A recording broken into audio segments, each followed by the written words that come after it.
Well, friends, I was trying to paint, and I was on my ladder, and I had really no place to put this. I use that expandable ladder there, the big one, so it's got a gap at the top, and it's about the size of a paint can, but you can't really set it on there comfortably without it falling down. So I was like, I need something that's going to hold my can up there so I can, um, you know, be on the ladder without holding this and dip my paintbrush in there.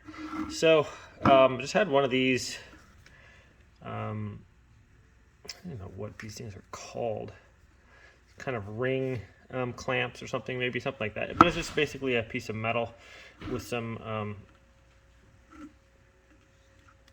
screw goes on here, and you can tighten it up, and that makes it tighter or looser or whatever. And then I just had a couple little knickknacks. I just needed something that like kind of an edge there, and I have these in my little knickknack drawer.